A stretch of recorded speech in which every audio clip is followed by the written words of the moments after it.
بسم اللہ الرحمن الرحیم۔ السلام علیکم، میں ہوں اعظم طارق اور آپ دیکھ رہے ہو میرا یوٹیوب چینل۔ ایک کہاوت تو آپ سب نے سنی ہوگی کہ مظلوم ہمیشہ بڑھتا ہے اور ظالم ہمیشہ گھٹتا ہے۔ مثال کے طور پہ جب ہماری بڑی عید ہوتی ہے تو کتنے زیادہ مال مویشی اسی دن ذبح ہوتی ہے، لیکن پھر بھی ان کی ایک بڑی سی بھیڑ ہمیشہ نظر آتی ہے۔ لیکن کتے سال میں 6 پیدا ہوتے ہیں، 7 پیدا ہوتے ہیں، لیکن وہ بہت کم نظر آتے ہیں، حالانکہ کوئی ان کو ذبح تو نہیں کرتا ہے۔ تو ہمیشہ مظلوم بڑھتا ہے اور ظالم گھٹتا ہے۔ ایسا ہی پاکستان میں ہوتا رہا۔ پاکستان میں اس وقت جس بندے کے ساتھ ظلم ہوتا ہے اور جس بندے کے ساتھ ظلم ہو رہا ہے، وہ بندہ آئے دن ترقی کرتا جا رہا ہے اور وہ بندہ آئے دن بڑھتا جا رہا ہے، اور جو ظالم ہے وہ گھٹتے جا رہے، اور گھٹتے گھٹتے اتنے زیادہ کم مقدار میں رہ گئے کہ ان کو اس بات کا شک ہونے لگا کہ ابھی ہم بہت ہی کم مقدار میں آ گئے، تو بہتر نہیں ہے کہ ہم یہ تھوڑے تھوڑے رہ گئے یہ آپس میں مل کے کوئی ایک ہی شکل اور ایک ہی جسم اختیار کر جائے، اور اسی جسم کا نام ہے پی ڈی ایم۔ اور جس بندے کے ساتھ ظلم ہوا اور جس بندے کو اوپر سے نیچے اتارا اور جس بندے کے اوپر فائرنگ ہو گئی اور جس بندے کے خلاف اتنا بڑا مذہبی پروپیگنڈا کیا گیا، لیکن پھر بھی مذہب کے لحاظ سے بھی اس بندے کو پوری دنیا میں اس کو ایک اچھی نظر سے دیکھا جاتا ہے، اور اس بندے نے بھی بہت اچھے کام سر انجام دیے اس مذہب کے لیے بھی، دین اسلام کے لیے بھی، انٹرنیشنل لیول پہ، یعنی کہ اقوام متحدہ کے اندر میں جا کے۔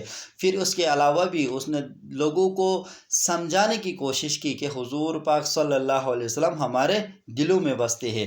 اس نے اسی ایک فلسفے کو پوری دنیا کے سامنے رکھا اور سب کو سمجھانے کی کوشش کی۔ خیر، ہمارا ٹاپک تو یہ نہیں ہے، ٹاپک یہ ہے کہ جس بندے کے ساتھ ظلم ہوا وہ بڑھتا جا رہا ہے۔ اب یہ بات مجھے اور آپ کو یعنی عام بندے تک اگر پتہ ہے تو لازمی بات ہے ظلم کرنے والوں کو بھی پتہ ہے کہ اگر بندہ جیل میں جاتا ہے یعنی کہ بلا جرم کیے، اور بلا جرم کیے جب وہ تخت سے نیچے اترتا ہے تو لوگ تو دیکھتے ہیں، بھائی سارے لوگ تو سمجھدار بیٹھے ہوئے ہیں، بھائی لوگ اتنے بیوقوف جاہل تو نہیں ہیں، وہ لوگ تو دیکھتے ہیں کہ اس بندے کے ساتھ ظلم ہوا، پھر اسی کے ساتھ کھڑے ہو جاتے۔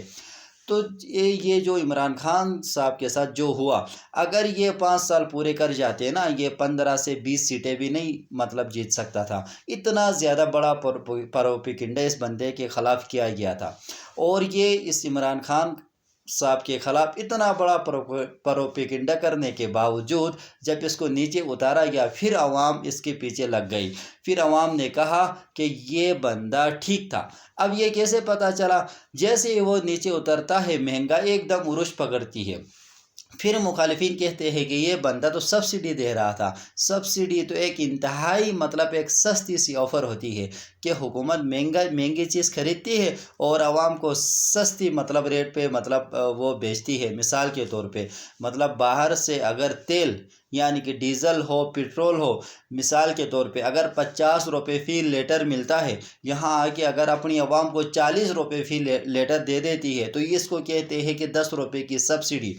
تو عمران خان صاحب عوام کو سبسڈی دے رہا تھا۔ یہ بات کس نے بتایا؟ پی ڈی ایم جب حکومت میں آئی، لیکن اس سے پہلے کیا کہتی تھی کہ اس نے مہنگائی لایا پوری ملک میں۔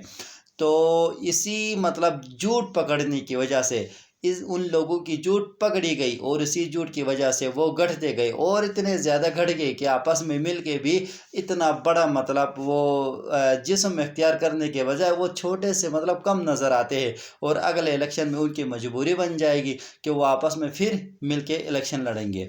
یہ تو تھا ہمارا پہلا ٹاپک۔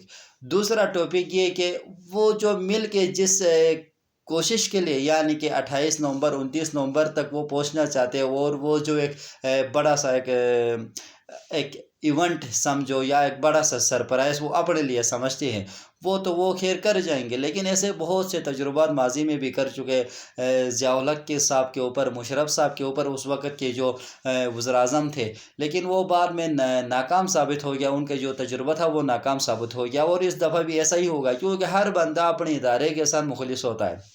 مثال کے طور پہ ایک کابینہ کا وزیر ہے، وہ اپنی حکومت کے ساتھ مخلص ہوگا، ایک پولیس ہے، وہ پولیس کے ادارے کے ساتھ مخلص ہوتا ہے، تو اسی طرح ہر بندہ اپنے ادارے کے ساتھ مخلص ہوتا ہے اور پاکستان کے ساتھ مخلص ہوتا ہے۔ وہ ہمیشہ پاکستان کا مفاد دیکھتا رہتا ہے، وہ کوئی وفاداریاں نبھانے کی کوشش نہیں کرتا، اور ایسا نہیں بھی کرنا چاہیے۔ اچھا مطلب ایسا ہی کرنا چاہیے کہ پاکستان کا مفاد دیکھنا چاہیے۔ اور دوسری بات یہ ہے کہ اب اس بندے کے ساتھ ظلم ہو اور یہ بندہ مطلب بہت ہی زیادہ ترقی کر گیا ہے، تو میں کبھی کبھار سوچتا ہوں کہ کوئی ایسی طاقت تو نہیں ہے جو جان بوجھ کے اس کے ساتھ ظلم کر رہی ہے اور اس کی ریٹنگ بڑھانے کی کوشش کرتی ہے۔ تو جو بھی ہوگا اللہ کی طرف سے بہتر ہوگا، اور ہم دعا کرتے ہیں اللہ پاک سے اور امید رکھتے ہیں کہ پاکستان کے حالات بہتر ہوں گے۔ عدم برداشت کا جو ایک سلسلہ نہ رکنے والا ایک سلسلہ ہے وہ رک جائے، آپس میں اختلافات ختم ہو اور مل بیٹھ کے آپس میں معاملات طے کرے، لیکن ایسا کچھ بظاہر نظر تو نہیں آتا ہے۔ اب تک کے لیے اتنا ہی، اجازت دیجیے، والسلام۔